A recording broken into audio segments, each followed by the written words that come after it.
श्रम विभाजन और जाति प्रथा के लेखक भीमराव अंबेडकर जी हैं, जिनको लोग बाबा साहेब, संविधान निर्माता और संविधान जनक के नाम से भी जानते हैं। जैसे कि चैप्टर के नाम से ही पता चलता है, श्रम विभाजन और जाति प्रथा। श्रम का अर्थ होता है कोई भी काम करना श्रम कहलाता है, और जाति प्रथा किसी खास काम को किसी खास जाति के द्वारा किया जाता है तो जाति प्रथा हो जाता है। जैसे सिर्फ और सिर्फ नाई जो है ना बाल काटेगा, यादव सिर्फ और सिर्फ गाय रखेगा, ये सब हो गया जाति प्रथा। लेकिन पहले हम कवि के बारे में पढ़ लेते, फिर आपको यह दिया हुआ निबंध देखेंगे। भीमराव अंबेडकर के जन्म की बात करें तो 14 अप्रैल 1891 बताया जाता है, महू मध्य प्रदेश में। और वो पढ़ने के लिए विदेश गए, अमेरिका और इंग्लैंड भी गए हैं। और उसके बाद वो स्वदेश आके कुछ समय के लिए वकालत भी किए। और वो 3 आदमी से बहुत ज्यादा इंस्पायर हुए। पहला तो गौतम बुद्ध, दूसरा कबीर हो गया, और तीसरा ज्योतिबा फूले जो है, इनसे बहुत ज्यादा आकर्षित हुए। इनके प्रमुख रचना की बात करें तो the caste in India, their mechanism, Buddha and his dharma और इनहिलेशन ऑफ कास्ट। यहाँ पे जो इनहिलेशन ऑफ कास्ट है उनको हिंदी में ट्रांसलेट किए हुए ललई सिंह यादव 1936 में। और यह जो निबंध लिया गया है वहीं से लिया गया है। एक बात और कि भीमराव अंबेडकर का जो पूरा संपूर्ण वाङ्मय है वो आपको 21 खंड में प्रकाशित हुआ है। और अंत में उनका मृत्यु दिसंबर 1956 में दिल्ली में हो चुका है। चलिए स्टार्ट करते हैं। यह चैप्टर बहुत छोटा है, सिर्फ और सिर्फ 2 पेज में पूरा खत्म हो जाता है। भीमराव अंबेडकर कहते हैं कि समाज में न हर जगह आपको 2 तरह के लोग मिलेंगे। एक तो जातिवाद के पोषक जो जातिवाद के पक्ष में रहता है, और दूसरा उसके खिलाफ में रहता है। बट कौन पक्ष क्या बोलता है वो देखने से पहले आपको जाति प्रथा और श्रम विभाजन को अच्छे तरीके से समझना पड़ेगा। जाति प्रथा का अर्थ जाति के आधार पर इंसान को बांटना ही जाति प्रथा कहलाता है। जैसे कि ब्राह्मण है हम तुम्हारे हाथ का पानी नहीं पिएंगे, ये जाति प्रथा हो गया। हम यादव हैं तो यादव सिर्फ और सिर्फ आपको गाय चराएगा, ये जाति प्रथा हो गया। तुम छोट जात हो और हम बड़े जात है तो तुम मेरे साथ बैठ के खाना खा लोगे, ये नहीं हो सकता। ये सब हो गया आपको जाति प्रथा। और यहाँ पर कवि जो है ना श्रम विभाजन के बारे में बोलते हैं कि जाति के आधार पर काम को बांटना ही श्रम विभाजन कहलाता है।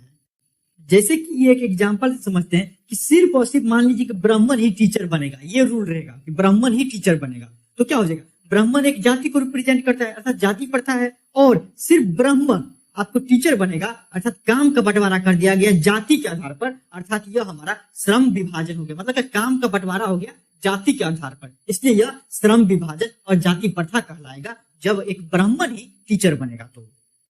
और ये जाति प्रथा और श्रम विभाजन जो है आपको सदियों से चलते आ रहा था।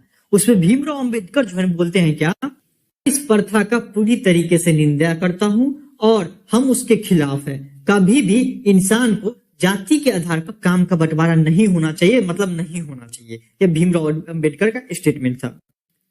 इन पर जो है ना आपको दूसरे साइड के जो जातिवाद के पोषक है, अर्थात क्या वो लोग जो बोलते हैं कि जातिवाद होना चाहिए, वो अपना पक्ष क्या देते हैं कि जातिवाद 100% होना चाहिए। उससे क्या होता है, सारे काम एक लेवल में बेस्ट तरीके से और कुशलतम तरीके से होते जाता है।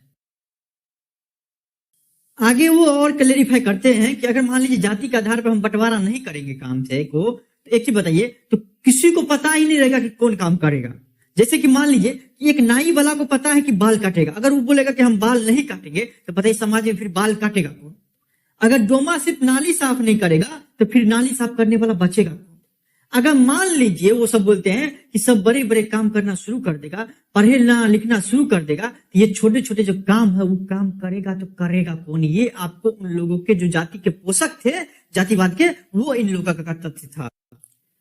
और इन लोगों का यह भी मानना था कि जातिवाद के कारण कार्य कुशलता में वृद्धि होता है, ठीक है ना। और मान लीजिए कि बचपन से ही उसको पता रहेगा कोई बच्चा को कि नहीं हमको आगे जाके नौवा बनना है, नाई बनना है, तो वो क्या करेगा, पापा दादा बाबा सबसे सीखेगा कि कैसे बाल काटना है। और वो धीरे धीरे बेस्ट तरीके से बाल काटना सीख जाएगा और समाज जो है एक अच्छे लेवल में काम करना शुरू कर देगा, क्योंकि सबको पता रहेगा कि मेरा काम ये है, मेरा काम ये है। तो वो सब का कहना है क्या, इस तरीके से समाज अच्छे तरीके से काम करेगा और आदमी सब भी जो है बेस्ट तरीके से कार्य कुशलतम बनते जाएगा। आगे कवि कहते हैं क्या कि आपका जो है ना काम वो गर्भ के अंदर ही तय हो जाएगा कि आगे जाकर आप क्या करिएगा काम, ठीक ना। कि भविष्य में आप क्या बनना चाहते हैं ये मैटर नहीं करता है, ये मैटर करता था कि आप किस जाति में जन्म लिए हैं, किसके माँ के गोद में पैदा लिए हुए हैं, उससे आपको पता चल जाएगा कि आप आगे जाकर कौन काम कर सकते थे। समाज इस तरीके से बनाया गया था। अर्थात क्या, अगर आप ब्राह्मण होते तो आगे जाके पंडिताइन करते, अगर आप मोची खानदान में पैदा लेते तो आगे जाके जूता सीते। अर्थात क्या, आपके काम का निर्धारित आपके जन्म लेने से पहले ही हो जाते रहता था। इस पर भीमराव अंबेडकर कहते हैं कि जरूरी नहीं है कि जाति प्रथा और श्रम विभाजन के चलते कार्य कुशलता में वृद्धि हो। नहीं, कभी कभी होता है कि आपको लोग सब काम को टालना सीख जाते हैं, क्योंकि उसके ऊपर बर्डन टाइप का हो जाते रहता है कि जबरदस्ती जाति में जन्म लिया, जबरदस्ती उसको वही काम करना है, जिसके चलते वो अपना 100% नहीं दे पाता है और कार्य अच्छे तरीके से नहीं होता है। चलिए इसको एक एग्जांपल समझते हैं। जैसे कि मान लीजिए मोची का बेटा का मन है आईएएस बनने के लिए, लेकिन समाज के द्वारा उसको जो है पढ़ने लिखने के लिए अलाउ नहीं करता है, समाज ही उस तरीके से बनाया गया है, तो ऑटोमेटिक थक हार के क्या करेगा, जूता चप्पल सब सिएगा। लेकिन उसका मन था आईएएस बनने के लिए, यहाँ पे क्या हो जाएगा, वो काम तो करेगा सीने का, जूता चप्पल का, लेकिन वो अच्छे तरीके से नहीं कर पाएगा। अर्थात वो काम को टालते जाएगा, जिसके कारण से उसको कमाई भी कम होगा और संतुष्टि भी कम मिलेगा उनको। और यह बहुत बुरी चीज है, ऐसा भीमराव अंबेडकर अपना मत देते हैं। और वो एक चीज और कहते हैं कि अब आजकल का जो आधुनिक युग है उसमें जो है ना आपको तकनीक जो है परिवर्तन होते रहता है, तुरंत ये डिवाइस आ गया, तुरंत ये डिवाइस हो गया, जिसके कारण से क्या है, मनुष्य को कभी कभी अपना पेशा बदलने का जरूरत ही पड़ जाता है, 100% जरूरत पड़ जाता है, नहीं तो वो क्या होता है, भूखे मर जाते रहता है। अब पेशा बदलना वहां पे नेसेसरी हो जाता है, लेकिन आपको जाति प्रथा श्रम विभाजन इस तरीके से बनाया गया है कि नहीं, आपको कुछ भी होगा, आप भूखे मर सकते हैं, लेकिन अपना आप काम नहीं बदलते हैं, जिस कारण से लोगों के पास भूखे मरने के अलावा दूसरा कोई चारा नहीं रहता है। आगे भीमराव अंबेडकर आर्थिक दृष्टिकोण से बताते हैं कि जाति प्रथा कितना सही है, कितना गलत है। वो बताते हैं कि जाति प्रथा आर्थिक दृष्टिकोण से भी सही नहीं है। अगर मान लीजिए किसी व्यक्ति को काम करने का मन नहीं है, लेकिन जाति के रीजन से उसको वही काम करना पड़ रहा है, तो पहला भाव तो वो अच्छे तरीके से नहीं करेगा, कार्य कुशलता में कमी आएगी, और दूसरा उसको अब अच्छे तरीके से नहीं करेगा तो पैसा भी कम मिलेगा, जिस कारण से वो ऑटोमेटिक गरीब होते जाएगा। अर्थात क्या, वो पैसा के दृष्टिकोण से भी जाति प्रथा और श्रम विभाजन को अच्छा नहीं मानते हैं। और लास्ट में कवि इस सबसे हटकर जवाब देते हैं और कहते हैं क्या, कि अगर मान लीजिए कि श्रम विभाजन जाति प्रथा अच्छा नहीं है अभी, तो कोई हमसे आके पूछेगा पर्सनली कि बताइए आप उस समाज को सही नहीं मानते हैं, तो आपके हिसाब से आदर्श समाज क्या होना चाहिए। भीमराव अंबेडकर उस पर जवाब देते हैं कि मेरा आदर्श समाज जो है स्वतंत्रता, समता और भ्रातृत्व पर आधारित होगा।